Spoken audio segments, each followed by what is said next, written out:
Sallallahu ala Muhammad, Sallallahu alaihi wasallam, Sallallahu ala Ini Pak Amor yang bertugas sebagai Muhammad, MC Sallallahu perhalangan. Sementara saya handle alaihi dulu. Baik, terima kasih. Kita mulai wasallam. saja. Assalamualaikum warahmatullahi wabarakatuh. Waalaikumsalam. Waalaikumsalam warahmatullahi wabarakatuh. Waalaikumsalam. Alhamdulillahirabbil alamin. Alhamdulillahilladzi ahyana ba'da ma amantana wa ilahi nusyur. Segala puji bagi Allah yang membangunkan kami setelah ditidurkannya dan kepadanya lah kami dibangkitkan.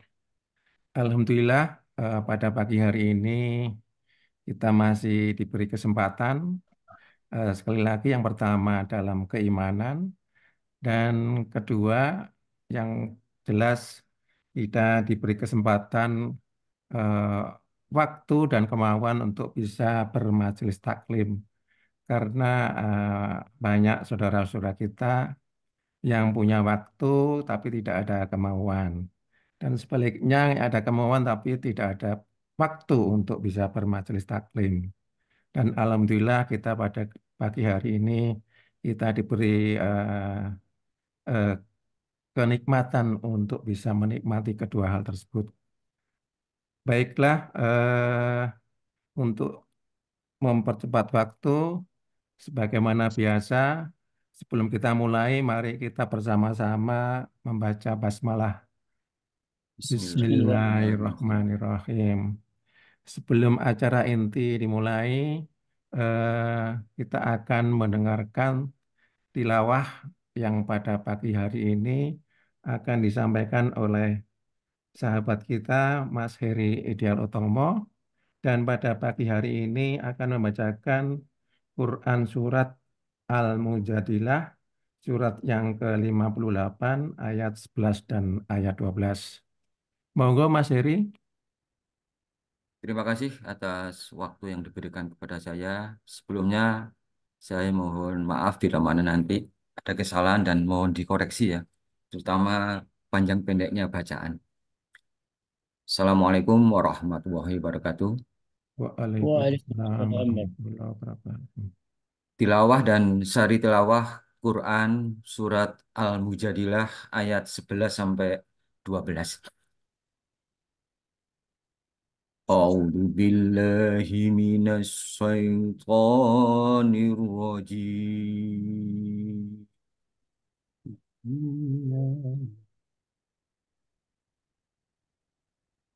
Bismillahirrahmanirrahim.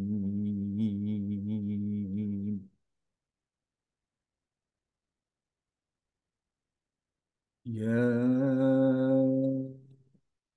ayyuhalladzina amanu idza qila lakum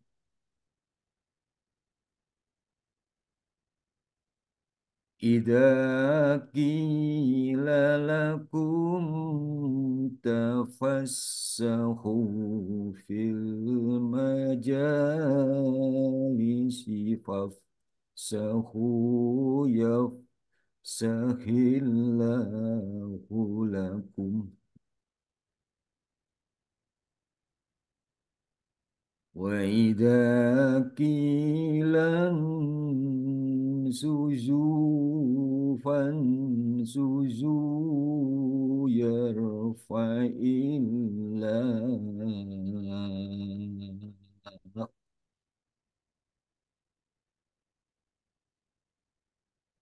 يرفع الله الذين آمنوا منكم والذين أوتوا العلم درجات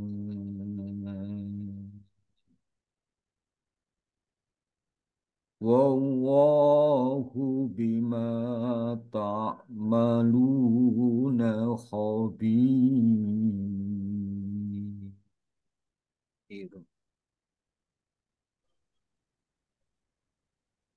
يا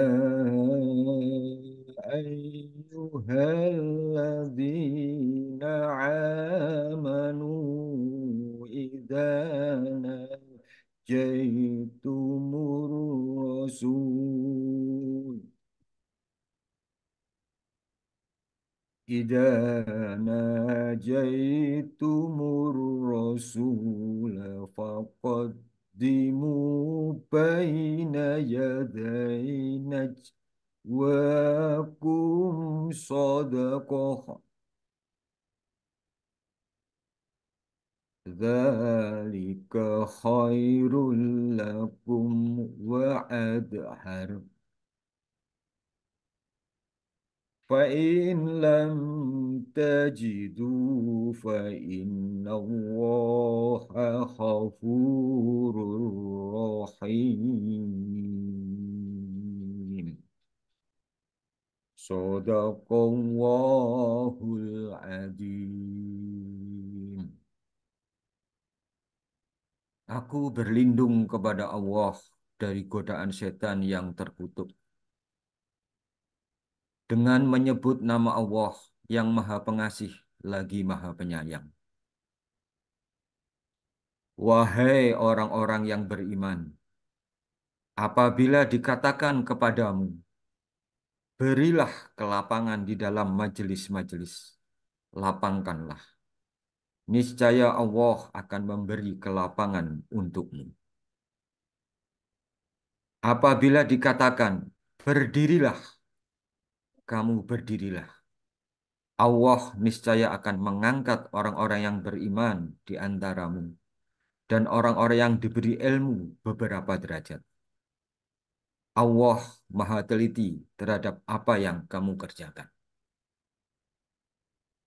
Wahai orang-orang yang beriman, apabila kamu ingin melakukan pembicaraan rahasia dengan Rasul, hendaklah kamu mengeluarkan sedekah kepada orang miskin sebelum melakukan pembicaraan itu.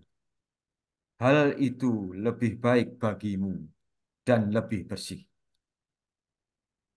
Akan tetapi, jika kamu tidak mendapatkan apa yang akan disedekahkan, sesungguhnya Allah Maha Pengampun lagi Maha Penyayang. Maha benar Allah dengan segala firman-Nya. Wassalamualaikum warahmatullahi wabarakatuh. Waalaikumsalam warahmatullahi wabarakatuh. Alhamdulillah, terima kasih Mas Heri atas tilawahnya. Mudah-mudahan ini bermanfaat bagi pembawa tilawah dan kita yang membacakannya. Amin. Baik, sebelum materi disampaikan oleh Pak Ustadz, perlu saya sampaikan Pak Ustadz, ini merupakan kajian kami yang ke-222. Alhamdulillah, kami bisa menghadirkan Ustadz Ghazi Abdullah Mutakin.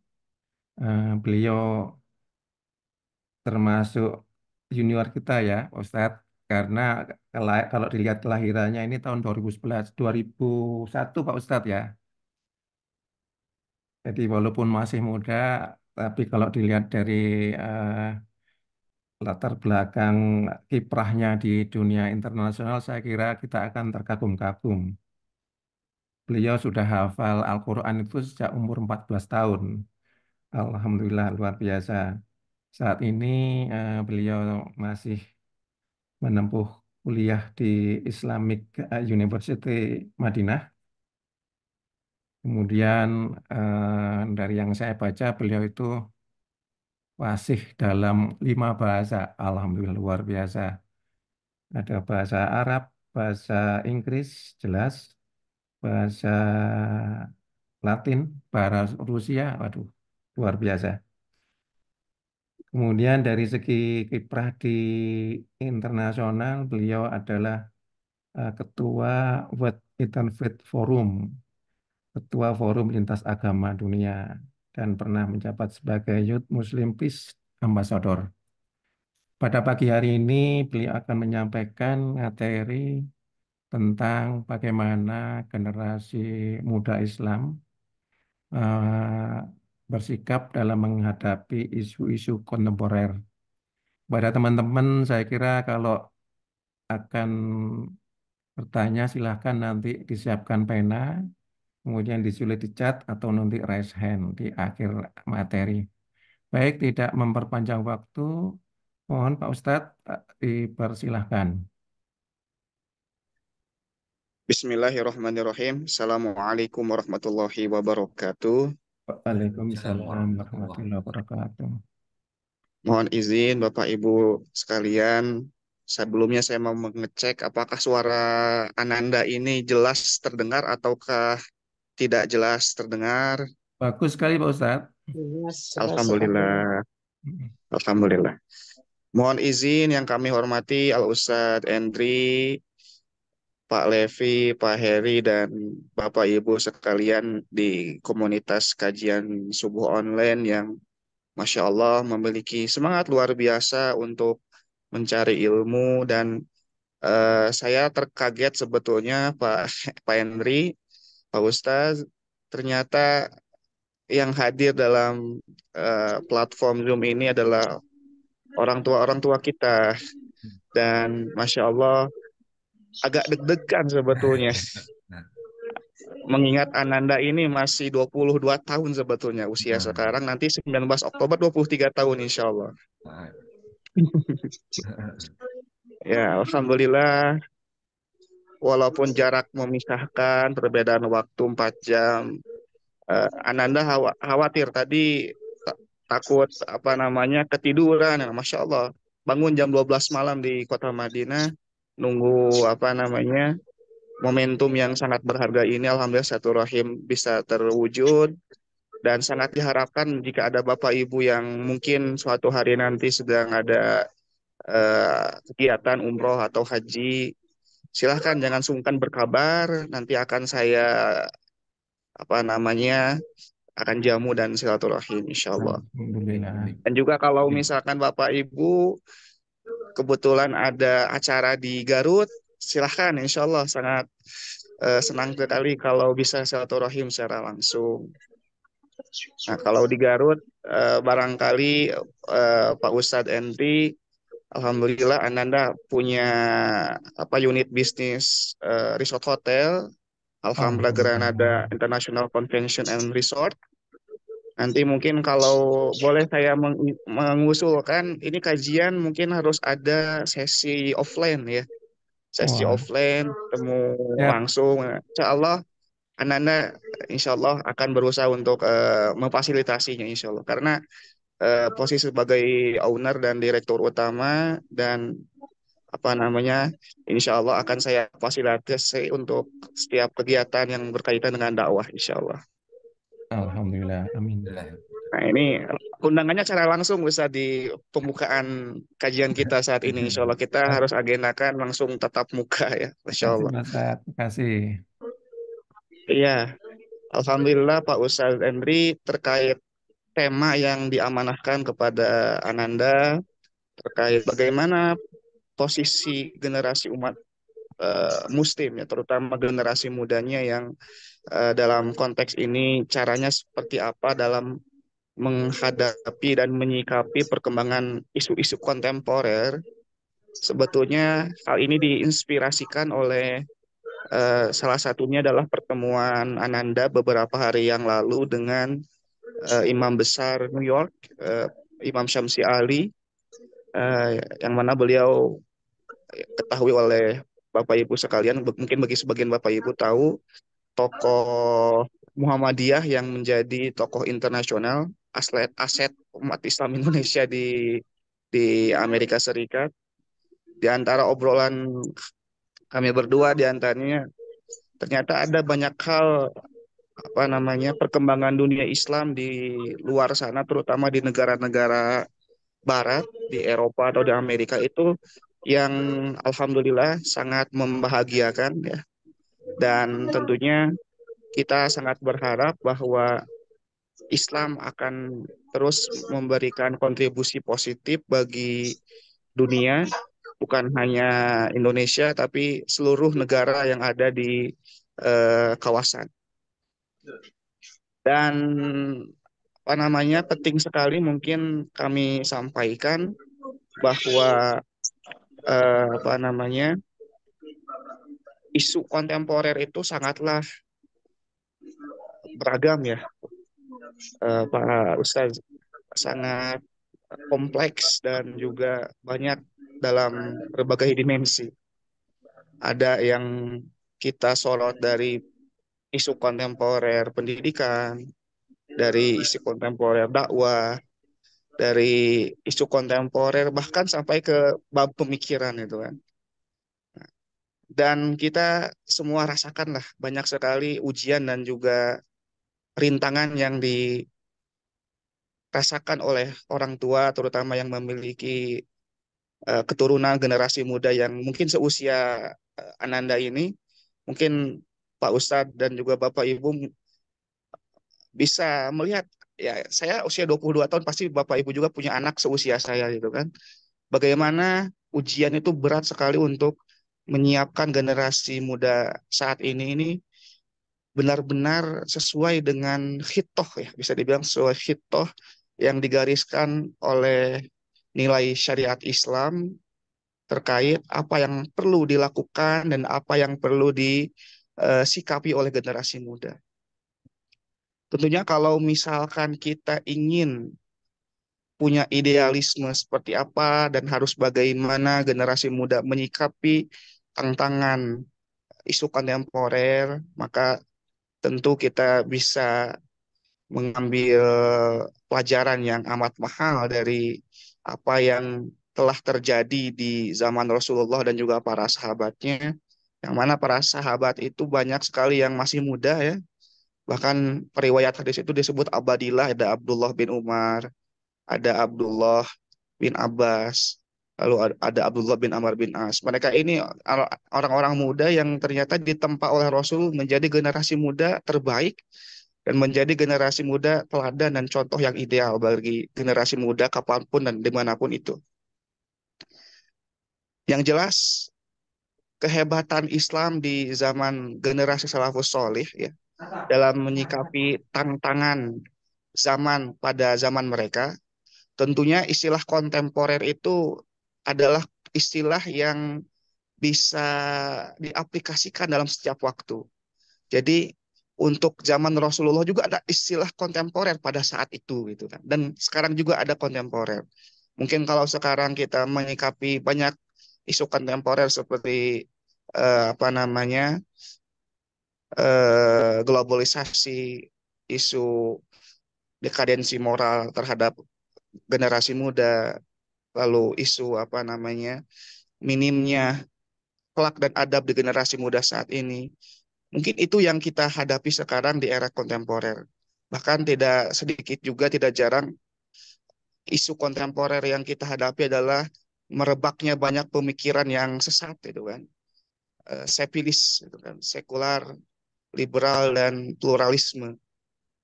Ini yang dihadapi generasi muda kita saat ini. Begitupun di zaman Rasulullah pun banyak sekali tantangan dan juga apa namanya, obstacle yang bisa kita maknai sebagai apa, batu loncatan bagaimana menjadikan generasi muda sebagai generasi tumpuan yang akan menjadi harapan umat, yang mana kita ketahui bahwa apa, generasi muda zaman Rasulullah menjadi generasi yang hebat ditempa oleh ilmu dan adab. Ilmu dan adab yang kita bisa ketahui bersama, adab harus didahulukan sebelum ilmu. Ada istilah ta'adabu tsumma ta'allamu, bahwasanya kita harus memiliki adab yang baik sebelum memiliki ilmu yang luhur. Dan inilah yang menjadikan generasi salafus sholih ya, generasi Nabi, para sahabat, tabi'in, dan juga tabi'ut tabi'in menjadi generasi terbaik umat Islam. Kita bisa melihat contohnya di generasi para ulama hadis, ada Abdullah bin Mubarak. Beliau ini ternyata lebih lama mempelajari adab sebelum ilmu. Begitupun banyak ulama yang lain itu ternyata lebih menyibukkan diri bagaimana cara dia adab mendapatkan ilmu dibanding dia ad- dibandingkan dia menuntut ilmu itu secara langsung. Dan penting kita renungi bersama bahwa di zaman Rasulullah Shallallahu Alaihi Wasallam anak-anak muda seperti Abdullah bin Umar, Abdullah bin Amr bin As, Abdullah bin Abbas menjadi pionir dalam berbagai bidang ilmu pengetahuan. Abdullah bin Umar jadi pakar hadis, Abdullah bin Abbas menjadi pakar Al-Quran. Bahkan Rasulullah sendiri mendoakan kepada Ibnu Abbas agar Allahumma faqihhu fiddin wa alimhu ta'wil. Ya Allah, pahamkanlah agama terhadap anak ini dan jadikanlah dia seorang ahli tafsir. Allah mengabulkan doanya dan Abdullah bin Abbas menjadi seorang pakar tafsir di kalangan para sahabat walaupun usia sangat muda. Jadi kita garis bawahi usia muda itu tidak menjadi batasan seorang lebih dewasa cara berpikirnya. Sebab usia hanyalah angka. Sedangkan kedewasaan bersikap adalah suatu pilihan. Bapak Ibu yang dirahmati oleh Allah Subhanahu wa taala, sebelumnya saya sempat mengirim slide materi tentang yang mau saya sampaikan itu kepada Pak Ustadz Endri tentang Grit and Growth Mindset. Ini merupakan sebetulnya materi yang telah saya sampaikan dalam seminar nasional di PTPNM Pusat Indonesia. Dan secara kesimpulan garis besar dari materi yang saya share kepada beliau adalah bahwasanya ketika generasi muda dihadapkan dengan banyak isu kontemporer yang sangat menantang dalam aspek akidah, dalam aspek muamalah, dalam aspek akhlak, setidaknya bekal yang kita bisa miliki, terutama dalam memahami nilai dasar keagamaan, kita bisa memanfaatkan teori grit and growth mindset, ya, atau cara berpikir yang berkembang dan juga kesabaran dan ketabahan seseorang dalam berproses menjadi orang yang sukses. Ada yang kita lihat, apa itu grit? Grit adalah kombinasi kekuatan passion dan juga ketabahan untuk sukses. Yang mana terkadang untuk seseorang menjadi sukses ada beberapa bekal, terutama kecerdasan. Kecerdasan sendiri ada kecerdasan intelektual, kecerdasan spiritual, kecerdasan intelektual, atau kita biasa mengenal dengan istilah IQ, SQ, dan juga eh, EQ, emotional question, spiritual question, intellectual question. Namun jarang sekali orang-orang eh, eh, fokus terhadap salah satu aspek yang lain yang jarang dibahas, yaitu kecerdasan dalam bertahan, gitu kan. Kecerdasan dalam sabar menjalani proses. Bapak Ibu yang dirahmati oleh Allah Subhanahu wa taala, seseorang mungkin diberikan oleh Allah kelebihan, yaitu kelebihan dari segi akal. Dia punya cara berpikir yang jenius. Ada juga yang Allah kasih kecerdasan spiritual. Lalu dikasih juga terkadang kecerdasan emosional. Ini semua bisa dibilang sebagai rezeki yang diberikan oleh Allah kepada siapapun yang Allah kehendaki. Dan tentunya banyak sekali potensi yang Allah berikan kepada kita, terutama generasi muda kita. Namun untuk menjadi untuk menjadi sukses tidak hanya 4 potensi itu saja yang menjadi tumpuan utama. Terkadang kita mendapati bahwa ada fakta di luar sana bahwa banyak orang-orang sukses itu adalah orang yang tabah dan juga sabar dalam berproses, sehingga walaupun bagaimanapun dia jatuh bangun dalam merintis suatu usaha atau karir, tetap dia akhirnya menjadi sukses. Sebentar.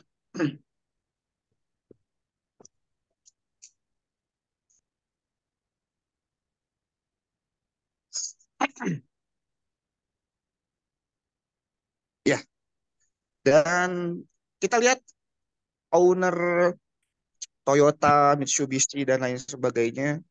Mereka mungkin kita pandang orang yang sukses karena banyak eh, variabel yang bisa kita nilai.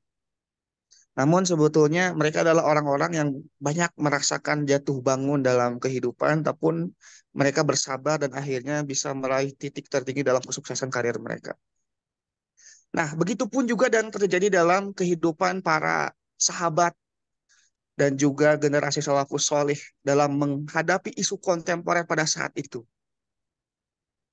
Kita ketahui bersama zaman Rasulullah, ya, zaman Islam awal mula berkembang, yang menjadi topik kontemporer pada saat itu adalah bagaimana Islam bisa bertahan dari berbagai tantangan yang bisa mengancam keberlanjutan dakwah Islam pada saat itu, yaitu dihadapkan oleh 2 negara adidaya, Romawi dan juga Persia, dan ini merupakan kekuatan dunia yang sudah ribuan tahun menjadi kekuatan raksasa di dunia pada saat itu. Dan Arab, ya, kita kenal Madinah, Mekah itu bukan suatu kawasan yang di diperhitungkan. Namun yang menjadi hal yang sangat mengejutkan ketika Jazirah Arab yang tidak diperhitungkan sama sekali, setelah Islam datang, Rasulullah diutus, muncul sebagai pemenang peradaban, mampu mengalahkan Persia dan Romawi. Terhitung beberapa tahun saja setelah Rasul diutus, terjadi beberapa dan juga banyak perluasan wilayah Islam yang awalnya itu merupakan wilayah dari Romawi, dari Persia, dan ternyata aktor yang menjadi tumpuan utama adalah generasi muda, para sahabat pada saat itu, yang langsung dididik, ditempa oleh Rasulullah SAW. Kita tahu ada Zaid bin Harisah, ya. Zaid bin Harisah ini merupakan seorang hamba sahaya yang oleh Rasulullah dianggap sebagai anak angkat, gitu. Zaid bin Harisah ini kalau tidak salah punya anak namanya Abdullah bin Zaid bin Harisah kalau tidak salah, ya. Yang jelas anaknya Zaid bin Harisah ini usia 17 tahun oleh Rasulullah sudah diangkat menjadi panglima perang. Coba kita bisa bayangkan, mungkin dibandingkan dengan realita anak muda zaman sekarang, 17 tahun mungkin baru bisa mabar FF, gitu. Atau mungkin Bapak Ibu punya anak 17 tahun masih bakat mereka cuman minta uang kepada orang tua, itu kan menyusahkan orang tua. Nah, zaman Rasul 17 tahun sudah diangkat oleh Rasul menjadi panglima perang. Dan wah, Masya Allah, banyak sekali contoh-contoh yang menunjukkan bahwa kalau kita ingin membentuk generasi muda yang ideal, contohlah generasi muda zaman Rasulullah SAW. Nah, sekarang kita melihat realita zaman sekarang, Bapak Ibu. Kita dihadapkan oleh generasi muda yang seolah kebingungan menentukan arah. Kebingungan harus seperti apa bersikap. Seolah tidak ada role model. Padahal sebetulnya kalau kita mempelajari dalam nilai-nilai Islam, banyak sekali contoh yang menjadi teladan yang luar biasa bagaimana menyiapkan dan juga mendidik generasi muda yang ideal. Kita saksikan bersama bahwa contoh itu datang pertama dari Rasulullah dan para sahabat. Lalu generasi salafus soleh. Kita mungkin sudah lumrah terhadap isu apa namanya, bukan isu lagi. Ini sejarah yang fakta yang terjadi seperti penaklukan Konstantinopel oleh Muhammad Al-Fatih. Al-Fatih ini merupakan pemimpin muda yang baru berusia 21 tahun. Namun berhasil menaklukkan Imperium Romawi Timur di Konstantinopel. Itu 21 tahun seperti itu, Masya Allah. Lalu ada juga generasi yang menaklukkan dan juga membebaskan kembali Baitul Maqdis atau Yerusalem di Palestina pada zaman Salahuddin Al-Ayyubi. Padahal Palestina itu sudah dijajah oleh pasukan salib selama 88 tahun lebih. Dan pada saat itu kekuatan Islam ada sebetulnya, ada khalifah, ada khilafah. Tapi tidak bisa berdaya sedikit pun terhadap pasukan salib yang menguasai Palestina pada saat itu. Banyak perlawanan dari kaum muslimin ternyata gagal. Namun akhirnya 88 tahun bisa dibebaskan Palestina. Oleh siapa? Oleh Salahuddin Al-Ayyubi. Yang mana Salahuddin Al-Ayyubi ini tidaklah menjadi pahlawan yang muncul secara tiba-tiba dari atas langit ke muka bumi menjadi pembebas, tidaklah seperti itu. Namun ada generasi senior, para orang tua, para guru yang menyiapkan generasi terbaik, Jilu Salahuddin. Yang mana hal ini telah ditulis oleh Dr. Majid Irsan Al-Kilani dalam tulisannya Hakada Zuharo Jilu Salahuddin wa Hakada Adal Al-Quds. Bagaimana caranya melahirkan generasi hebat, generasi Salahuddin Al-Ayyubi, dan juga bagaimana tahapan Al-Aqsa atau Baitul Maqdis bisa kembali dibebaskan. Nah, Dr. Majid Irsan Al-Kilani ini merupakan dosen Madinah, dosen sejarah di sini di kampus saya. Beliau merumuskan bahwa hal tersebut bisa terjadi di zaman Salahuddin Al-Ayyubi karena faktor generasi muda ini memang disiapkan oleh para ulama, generasi orang tua, agar menjadi generasi yang tangguh, yang kokoh dalam menerima setiap ujian. Nah, ini kaitannya dengan materi saya, punya grit and growth mindset, punya kesabaran, ketabahan dalam berproses untuk sukses, dan juga punya pola pikir yang berkembang. Ya. Akhirnya Palestina pun bisa dibebaskan. Nah, maka dari kasus yang menarik ini saya pernah menulis suatu tulisan, Pak Ustadz Endri. Tulisan saya judulnya Syed Muhammad Naqib Al-Atas Thought on the Concept of Adab and its Relation to the Palestine Liberation Struggle. Yang maknanya adalah bagaimana konsep adab yang saya kutip dari Prof. Naqib Al-Atas dan relevansinya terhadap kisah perjuangan Palestina zaman Salahuddin Al-Ayyubi. Maka saya menarik benang merah di situ, kesimpulan besar bahwa kondisi Palestina yang sekarang ini terjajah oleh Zionis Yahudi. Sebetulnya kondisi Palestina yang terjajah itu bukanlah yang pertama kali sebetulnya. Dan kita punya keyakinan sejarah akan terus berulang. Punya pola yang sama. Palestina pun ternyata dulu pernah dijajah oleh salib, ya, pasukan koalisi tentara salib dari Eropa.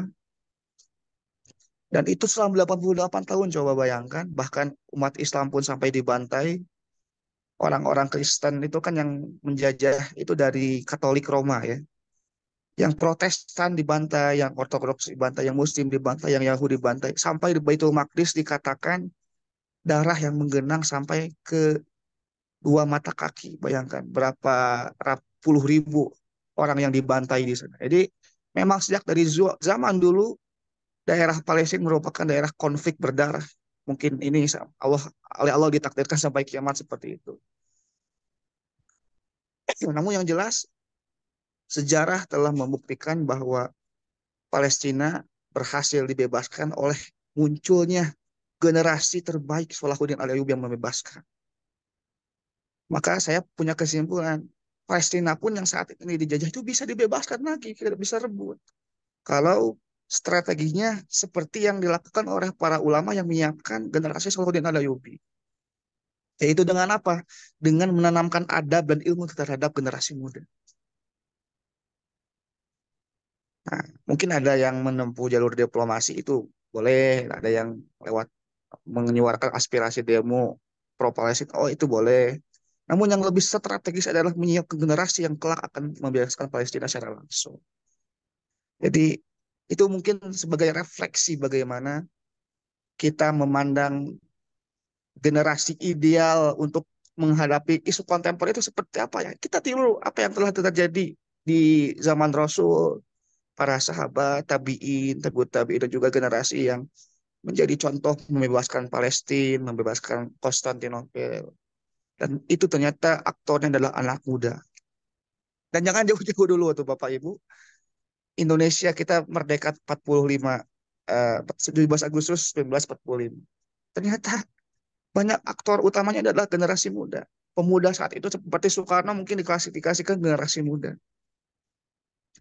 Lalu orang-orang yang menculik Soekarno pun dari Rangkas Dengklok adalah generasi muda. Dan menteri-menteri ya yang dipilih oleh Soekarno di periode beliau ternyata banyak anak muda juga. Ya walaupun semacam Haji Agus Salim disebutnya menteri muda luar negeri, walaupun usianya tidak muda, namun kita melihat ada sosok Pak Nasir di situ, Dr. Muhammad Nasir, sebagai apa namanya Menteri Penerangan yang suatu hari nanti tahun 51 jadi Perdana Menteri. Ada juga Syafruddin Prawira Negara menjadi Menteri Keuangan dan menjadi Presiden Darurat PDRI ya, Pemerintahan Darurat Revolusioner Republik Indonesia di saat semua pemimpin bangsa ditawan oleh Belanda saat agresi militer. Lalu kita juga lihat banyak sekali tokoh-tokoh muda seperti kakeknya Pak Anies Baswedan, Pak Ayer Baswedan, eh, dan apa namanya tokoh-tokoh diplomasi Indonesia di PBB itu generasi muda semua.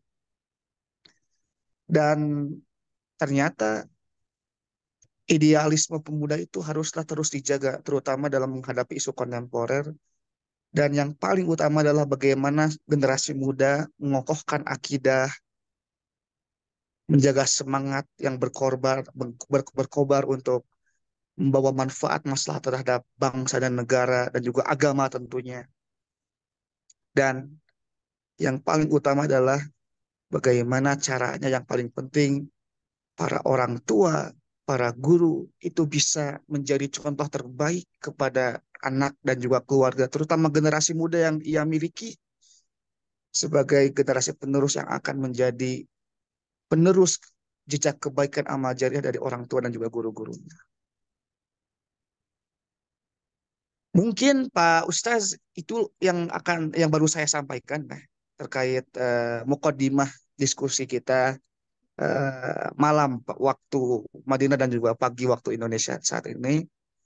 Mungkin lebih dan kurang saya mohon maaf, dan itulah mukaddimah, dan insya Allah saya sangat mengharapkan sambutan dan juga sesi diskusi yang interaktif dari Bapak Ibu sekalian yang kami hormati. Saya berterima kasih banyak atas perhatiannya dan juga mohon maaf atas kekurangan dan hal yang kurang berkenan. Saya kembalikan kepada Pak Ustadz Endri sebagai moderator dan terima kasih. Alhamdulillah. Alhamdulillah, terima kasih Kang Ustadz. Kang, saya bilang Kang aja ya Kang Gusi. Iya. Kebetulan ini Pak Amor sudah ada, monggo Pak Amor dilanjut karena beliau yang bertugas sebagai moderator, saya hanya host aja. Monggo Mas Amor, lanjut.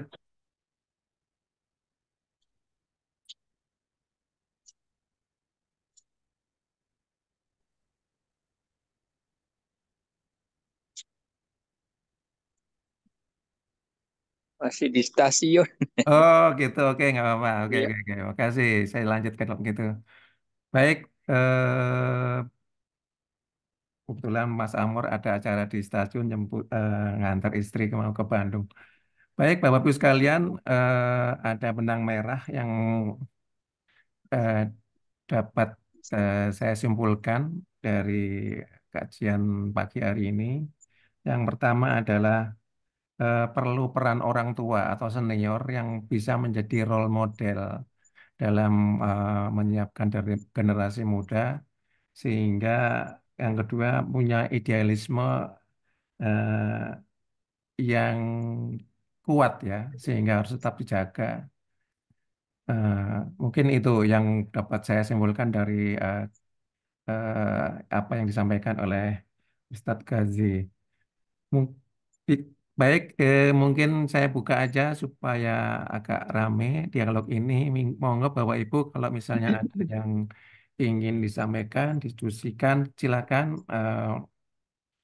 yang berkaitan dengan materi atau mungkin yang mendukung materi acara pagi hari ini. Monggo,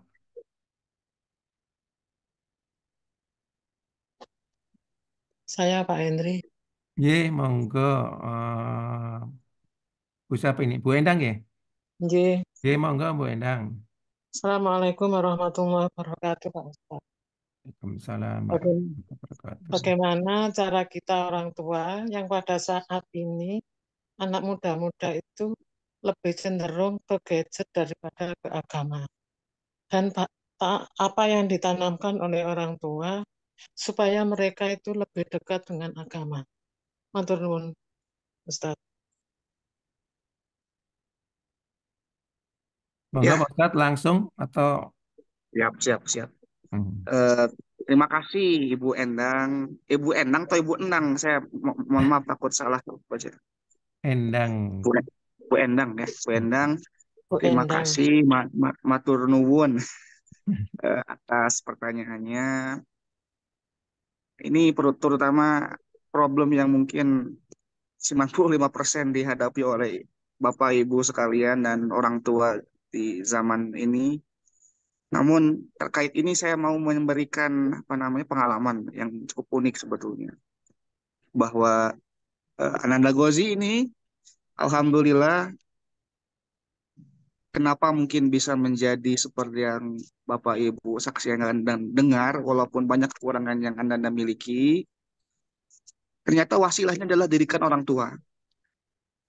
Umi dan Abi itu mengajarkan kepada saya agar saya di masa muda itu apa namanya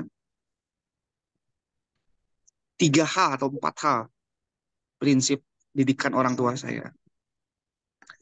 Pertama, tidak boleh punya HP ini. Kecuali kalau sudah hafal Al-Quran 30 juz. Nah, ini pertama. Dan saya baru punya HP itu lulus dari SMA, baru punya HP di tahun 2019. Itu pun HP-nya dari orang tua. Dan luar orang tua biasa. pun sering megang HP saya gitu kan. Jadi nggak ada rahasia, nggak ada apalagi misalkan chatting sama pacar atau apa. Nggak ada insya Allah. Yang kedua adalah dilarang pacaran itu. Alhamdulillah Anda tidak pernah pacaran, tapi sekalinya dapat langsung Umi menikahkan.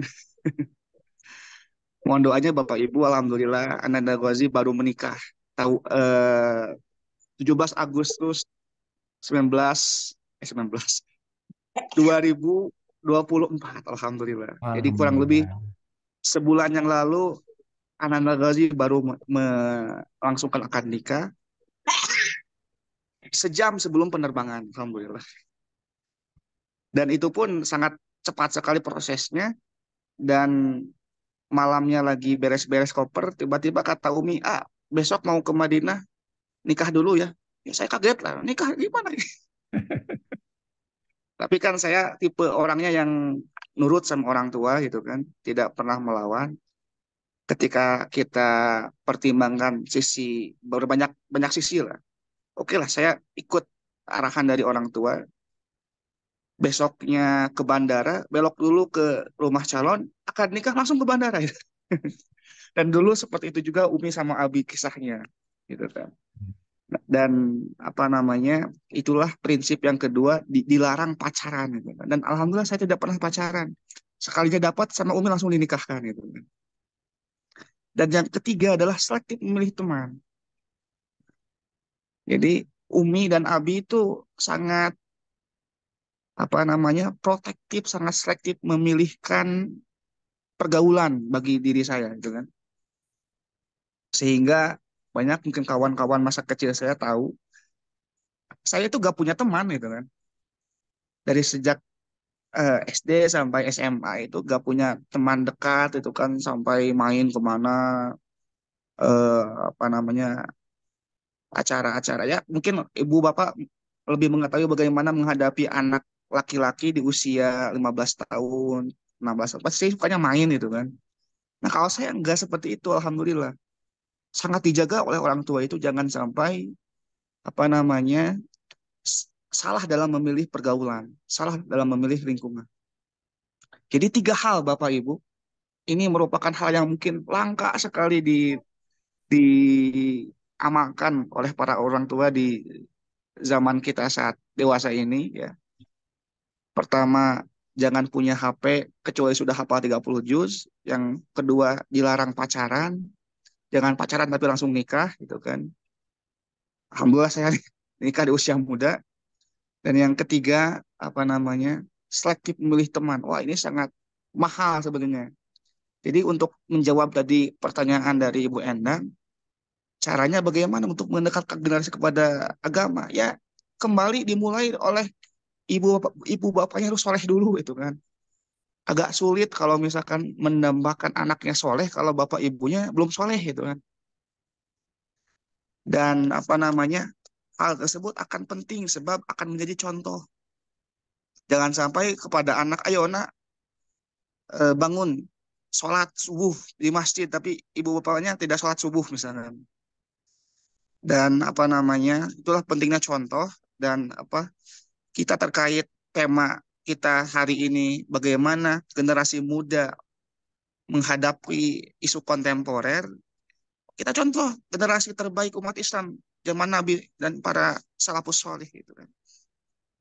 Terutama kita sebagai masyarakat Indonesia saat ini, apalagi dengan generasi mudanya dihadapkan dengan suatu apa namanya optimisme dari pemerintah. Itu kan ada visi Indonesia Emas 2045. Di tahun itu Indonesia akan diproyeksikan menjadi 4 besar pilar kekuatan ekonomi dunia. Kenapa? Indonesia maju ekonominya. Yang kedua, generasi muda pada saat itu akan lebih banyak populasinya, yang dinamakan dengan bonus demografi. Maka dengan banyaknya generasi muda yang menjadi pilar utama populasi Indonesia, itu diproyeksikan menjadi kekuatan besar untuk menjadikan Indonesia sebagai negara maju gitu kan. Namun yang paling penting adalah di manakah posisi umat Islam pada saat itu nanti. Maka saya pernah menulis suatu tulisan, alhamdulillah, di forum internasional di Jepang, di Tokyo, terkait bagaimana caranya kita mewujudkan visi Indonesia Emas 2045. Maka saya jawab, itu bisa kita raih dengan visi apa namanya pendidikan, adab dan juga ilmu. Jangan sampai anak-anak kita belajar dari bangku SMA, kuliah itu hanya untuk mencari gelar dan juga sekedar ijazah buat kerja itu kan. Mungkin kalau kita ingat nasihat berharga di Buya Hamka, kalaulah kita menghabiskan waktu buat kerja hanya untuk makan, itu aduh sangat sayang sekali kalau tidak niatnya ibadah. Bahkan mohon maaf itu kan, kera pun yang di hutan pun bisa makan, bisa hidup gitu kan, tanpa kuliah.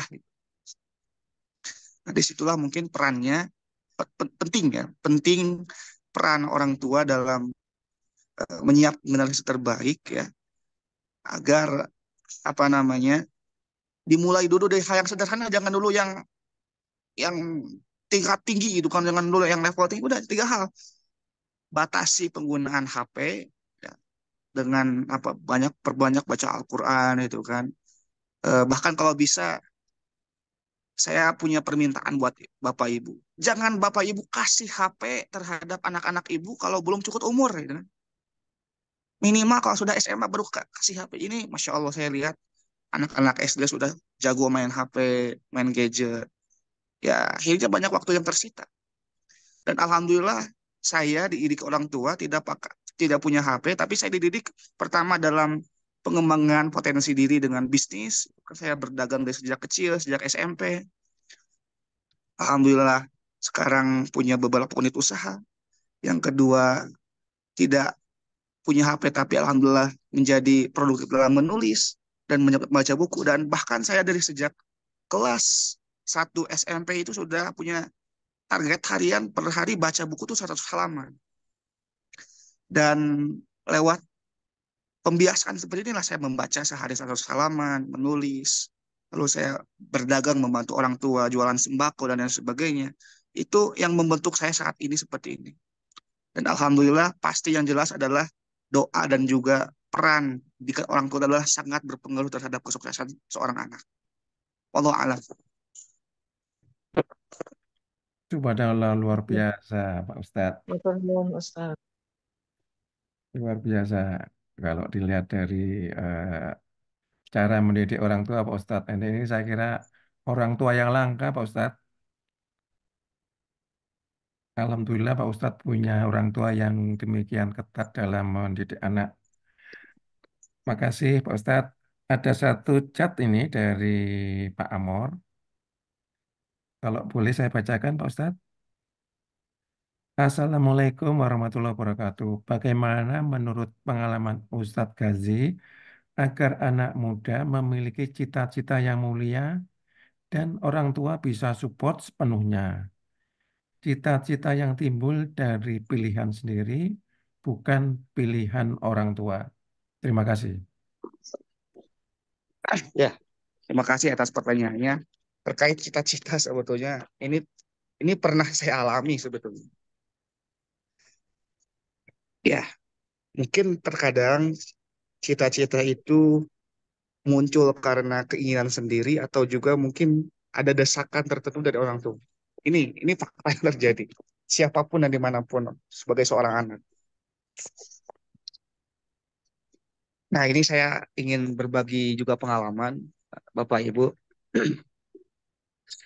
Alhamdulillah, sebetulnya sebelum saya kuliah di Islamic University of Madinah di Kerajaan Arab Saudi saat ini, sebetulnya itu melalui proses yang cukup panjang dan juga apa namanya bukan menemukan, membutuhkan apa yang dinamakan grit and growth mindset yang saya share kepada Pak Ustaz tadi materinya.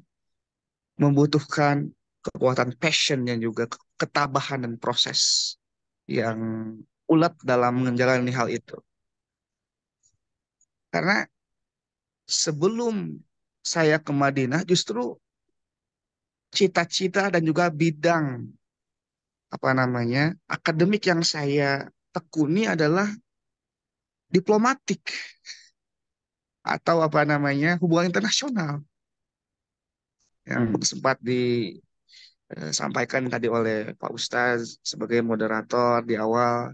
Alhamdulillah Ananda mendapatkan kesempatan di usia muda dari sejak 17 tahun usia saya mewakili Indonesia sebagai delegasi internasional dalam kongres dan juga simposium dunia di luar negeri. Itu arahnya sebetulnya akan menjadikan saya sebagai diplomat gitu kan. Diplomat, terus orang-orang yang aktif di Kementerian Luar Negeri. Namun Bahkan alhamdulillah sempat mendapatkan beasiswa saya di Turki, di Ibnu Khaldun University Istanbul, hubungan internasional. Namun akhirnya cita-cita tersebut haruslah kita kompromikan dengan idealisme orang tua. Jadi alhamdulillah sebelum ke Madinah saya keterima di Turki hubungan internasional dan juga di Malaysia S2 S3 di International Islamic University of Malaysia,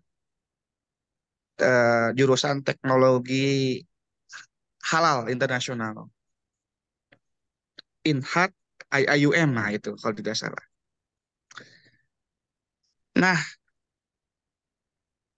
suatu ketika saya berpikir, Masya Allah, jadi diplomat itu keren gitu kan. Menjadi orang yang berkecimpung di hubungan internasional itu akan dihormati banyak orang. Kerjanya keliling dunia, naik pesawat, bertemu dengan pejabat dunia itu kan. Pakai dasi, pakai jas. Dan itu sudah saya alami gitu kan. Dan berpikirnya sebatas itu. Nah, namun ada perspektif lain idealisme dari orang tua saya. Saya dinasihat oleh Abi ya, ayahanda, bahwa ternyata jika saya terus fokus dalam track sebagai diplomat misalnya, maka itu hanya untuk kemaslahatannya tidaklah sedahsyat jika kita menjadi ulama. Maka ayah saya justru lebih mengizinkan jangan mengambil beasiswa hubungan internasional di Turki, tapi apa namanya, kamu mau apa jadi diplomat itu kan. Coba lihat Imam Ibnu Katsir menjadi seorang ulama tafsir, ulama hadis. Karya beliau sangat banyak dan seolah dia hidup sampai sekarang gitu kan. Karena dia punya karya, dia sebagai ulama besar dan dampaknya terasa oleh seluruh dunia.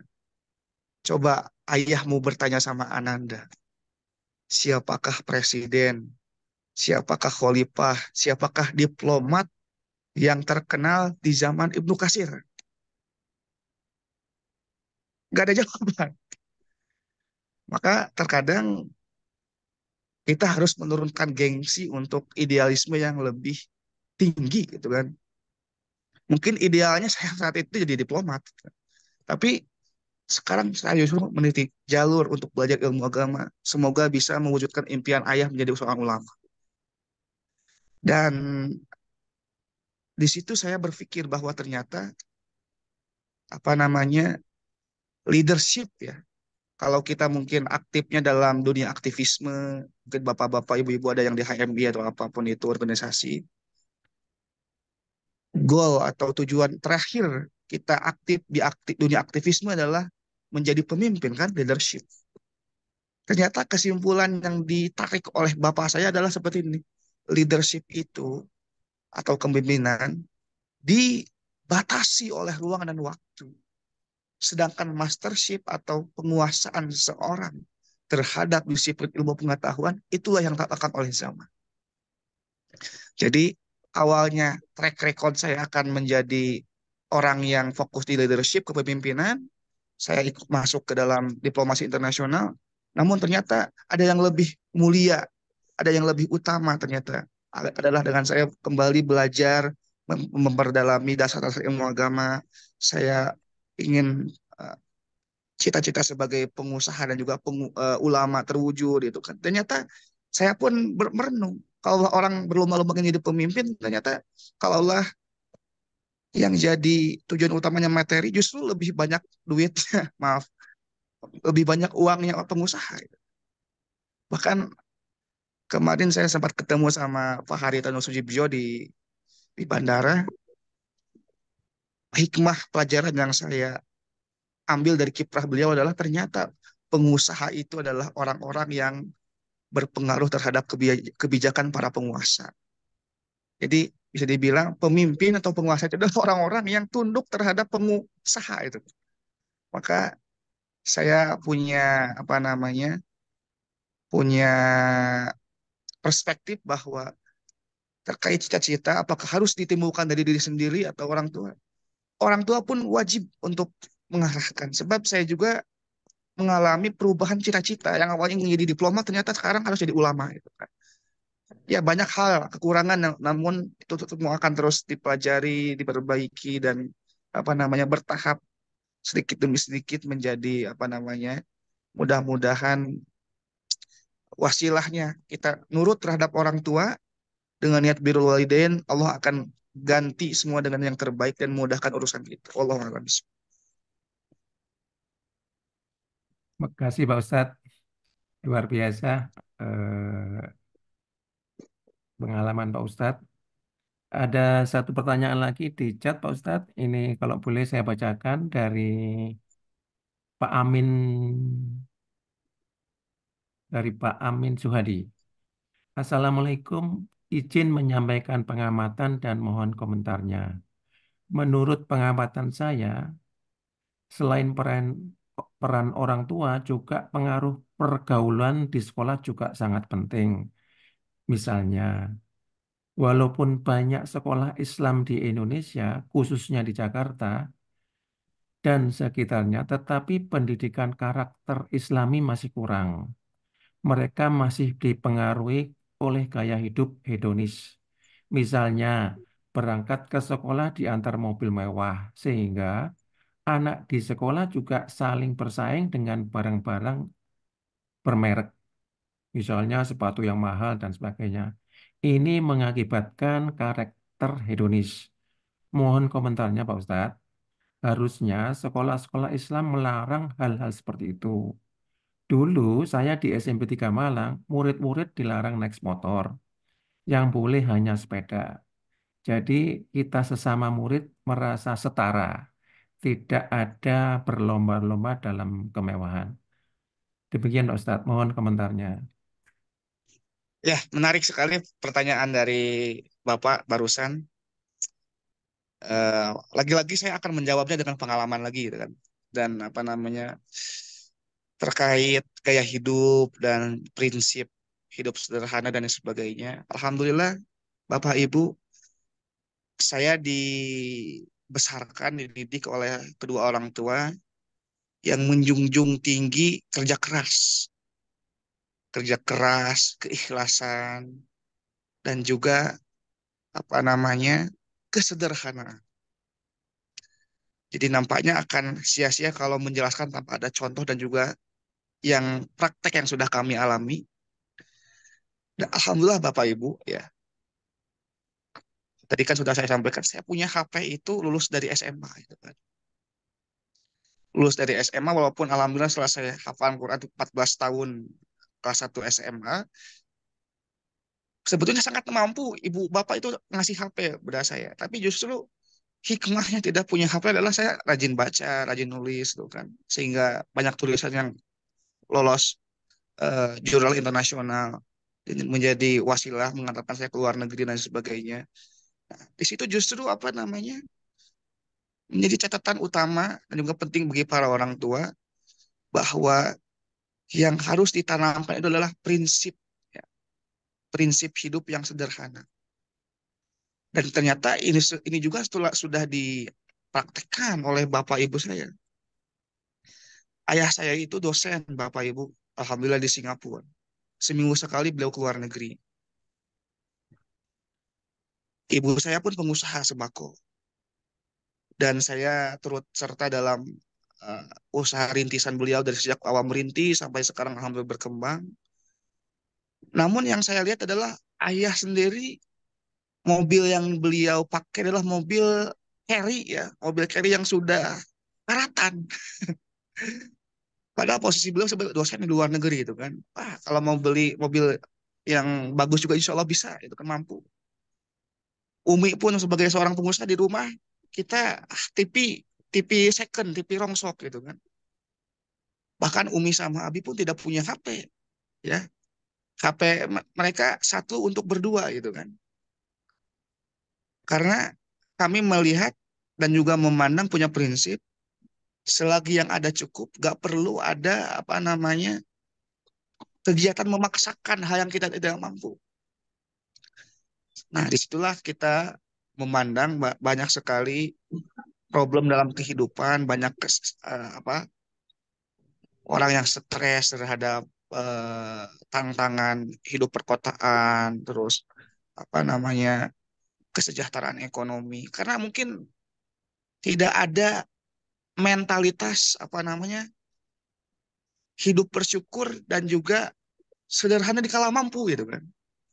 Nah, Umi sama Abi mengajarkan kepada saya bagaimana caranya menjadi sederhana di kala mampu. Dan itu alhamdulillah sudah dipraktekkan dan kata Umi, AA berapa banyak orang tua di luar sana yang lebih memilih ego atau memilih gengsi dibanding kemampuan. Kita bisa lihat banyak sekali masyarakat perkotaan. Mereka gak punya rumah, tetap tidak punya ngontrak mereka. Tapi mobil maksain apa namanya kredit gitu kan. Dan tidak disimpan di rumah, tidak di bagasi, tapi di sisi jalan disimpannya. Bayangkan mereka harus dijajah sama Jepang 4 tahun lamanya bayar cicilan kredit. Nah, tapi alhamdulillah saya diajarkan oleh keluarga, oleh ibu bapak itu menjadi pribadi yang merdeka itu. Tidak dililit oleh hutang, misalkan tidak dililit hutang kredit apa itu kan. Lalu kita harus punya prinsip bahwa hidup sederhana di kala mampu adalah hal yang sangat apa namanya sangat menjadikan hati itu tenang gitu. Tidak dituntut harus mengikuti gaya hidup yang mewah, hedon dan lain sebagainya.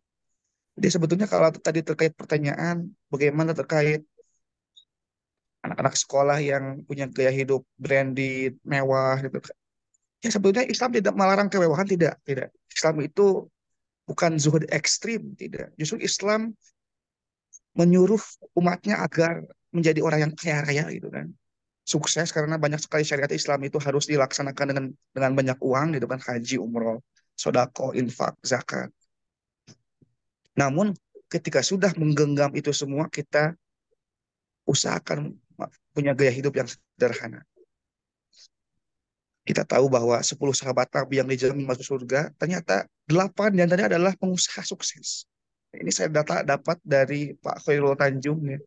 Khairul Tanjung ini pemilik Trans TV, Transcorp dan lain sebagainya. Dan termasuk jajaran 5 orang miliarder ya, orang terkaya di Indonesia dan dia satu-satunya yang muslim. Jadi intinya Bapak Ibu tanamkan kepada anak dan juga keturunan Bapak Ibu agar menjadi pengusaha. Mungkin saya akan menyampaikan juga di antara amanah ibu saya adalah, nah, sekolah ya yang tinggi dan jadilah pengusaha supaya engkau gak jadi polisi dan juga jadi PNS. Jadi amanah dari ibu adalah kepada saya haruslah Ananda menjadi orang yang kaya raya, pengusaha yang soleh, ya, sekolah yang tinggi supaya nggak jadi polisi dan juga nggak jadi apa namanya nggak jadi pejabat gitu. Karena terkadang pejabat itu justru ada di bawah telunjuk pengusaha. Wallahu a'lam. Dan tetap dalam track record hidup yang sederhana. Wallahu a'lam, Bapak, itu mungkin yang dapat disampaikan. Makasih, Mohon maaf atau apabila ada kesalahan tutur kata. makasih Pak Ustadz. Baik, mungkin ada lagi dari bapak-bapak sekalian, ibu-ibu mungkin karena ini sebenarnya kuncinya ada di orang tua ini, jadi Pak Ustadz ya. Jadi kadang-kadang begini Pak Ustadz, orang tua bahasa kita itu kan ya adalah yang hidupnya pada waktu kecil itu enak gitu ya. Tapi banyak juga yang pada masa kecil itu hidupnya itu serba kekurangan. Dan sekarang katakanlah sudah hidup enak itu. Dan gak ingin anaknya itu seperti dulu tidak tidak hidup dalam kondisi seperti orang tuanya yang tidak enak gitu. Jadi permisif sekali gitu loh, tidak ingin anaknya itu menderita seperti dulu sehingga akhirnya semuanya di apa di diizinkan. Padahal itu justru me, apa menyalahi prinsip-prinsip kesederhanaan tadi yang disampaikan oleh Pak Ustadz ya Pak Ustadz ya. Mungkin ada pertanyaan lagi dari teman-teman? Mas Endri, Assalamualaikum. Waalaikumsalam warahmatullahi wabarakatuh. Mau nggak Mbak Vina? Assalamualaikum, AA Ustadz Gasi. Saya mau bertanya mungkin begini, anak-anak yang sosok yang seperti Mas Ustadz Gosi ini itu sangat langka sekali, sangat sedikit sekali. Kemudian yang terbanyak adalah yang apa punya cita-cita tapi tidak semaksimal mungkin untuk memperjuangkan cita-citanya. Kemudian ada lagi anak-anak yang berputus asa gitu, AA Ustadz. Sehingga mengambil jalan pintas yang tidak kita perkirakan. Karena kita sekarang melihat bahwa, maaf ini, yang mahasiswa yang bunuh diri itu ternyata ada itu. Kita kan berpikir mahasiswa punya ilmu, punya pengetahuan. Tapi mengapa mereka mengambil jalan pintas seperti ini, sehingga kita tuh tercengang. Kalau dulu kan mungkin karena kesulitan ekonomi, karena kepepet dan sebagainya, begitu ya, banyak hutang. Tapi kalau untuk mahasiswa yang kemudian mengambil jalan pintas seperti ini nih, saya sendiri kok nggak bisa mencerna begitu. Ini ada fenomena apa ya, Mas AA Ghazi Mutakin ini? Mohon pencerahannya. Terima kasih. Assalamualaikum warahmatullahi wabarakatuh. Waalaikumsalam warahmatullahi wabarakatuh. Coba Pak Ustadz, kira-kira Pak Ustadz Endri, poin sederhananya itu tuh seperti apa coba yang Pak Ustadz bisa tangkap dari pertanyaan Ibu tadi? Ya, sederhana itu dalam konteks itu tadi, tidak memenuhi apa yang diinginkan, tapi apa yang dibutuhkan aja sudah cukup gitu. Artinya kalau kita tidak butuh, ngapain orang tua memberikan fasilitas tersebut gitu. Mungkin itu yang paling paling gampang di apa dicerna. Iya, ini mungkin kerisauan dari banyak orang tua melihat, waduh, Masya Allah ya, lihat zaman sekarang yang di luar nalar, kalau bisa dibilang kasus-kasus yang tidak bisa kita cerna secara akal sehat. Ada mahasiswa yang bunuh diri, bahkan ada yang lebih dahsyat lagi, Bu. Kemarin sempat heboh itu, ada salah satu lulusan kampus terbaik di Indonesia, dia lanjut S3 di Inggris, ya, tapi ternyata terjerat kasus, nauzubillah min dzalik. Ini beliau laki-laki ya, laki-laki telah mencabuli sekian puluh laki-laki di Inggris sampai ditangkap oleh pemerintah Inggris, disebut dia orang Indonesia. Ya, pokoknya nama Indonesia malu lah pada saat itu. Ini orang katanya bukan manusia tapi iblis katanya. Sampai disebut seperti itu oleh media Inggris. Nauzubillah min dzalik. Bapak Ibu coba kita refleksikan ini semua. Kenapa kok bisa terjadi? Padahal yang bersangkutan alumni dari kampus terbaik di Indonesia. Yang mana kita kan ketahui kalau mau masuk kampus tersebut harus ikut bimbel, harus nilainya bagus. Ya intinya harus pinter gitu kan. Gak mungkin dia masuk kampus tersebut kalau nggak pinter gitu kan. Kalau dia lulus S2 di situ, lanjut S3 di Inggris. Masuk S3 Inggris itu bukan hal yang mudah Bapak Ibu. Sulit itu. Tapi ternyata kadar intelektual ilmu yang begitu tinggi dalam orang tersebut ya.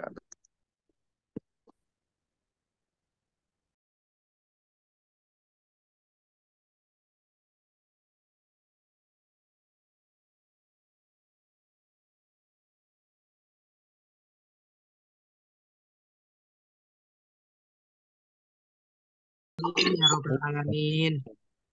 Bismillahirrahmanirrahim. Alhamdulillah hamdan yu'afi mazid. Ya Rabbana lakal hamdu kama yanbaghi li jalali sultani اللهم صل على محمد وعلى آله وصحبه أجمعين. اللهم يسألك سلامة في الدين وعافية في Amin. الجسد وشرة Amin. في العلم وبركة في الرزق Amin. وتوبة عند الموت ورحمة عند الموت Amin. ومغفرة عند الموت هون علينا في سكرات الموت الحساب. ربنا ظلمنا أنفسنا ولم تغفر لنا وترحمنا لنكونن من الخاسرين. Amin. ربنا إن نسينا وأطعنا ربنا ولا تحمل علينا إصرا كما حملته على الذين من قبل. ربنا ولا تحملنا ما لا طاقة لنا به واعف عنا واغفر لنا وارحمنا أنت مولانا فانصرنا على القوم الكافرين. ربنا تقبل منا إنك أنت الرحيم وتب علينا إنك أنت التواب الرحيم. Amin. ربنا لا تزغ قلوبنا هديتنا وهب لنا من لدنك رحمة وهب ربنا هب لنا من أزواجنا Amin. وذرياتنا قرة أعين واجعلنا إماما. رب اغفر لي ولوالدي وارحمهما Amin. كما صغيرة. ربنا آتنا في الدنيا حسنة وفي الآخرة حسنة وقنا عذاب النار. سبحان ربك رب العزة عما يصفون والسلام على المرسلين والحمد لله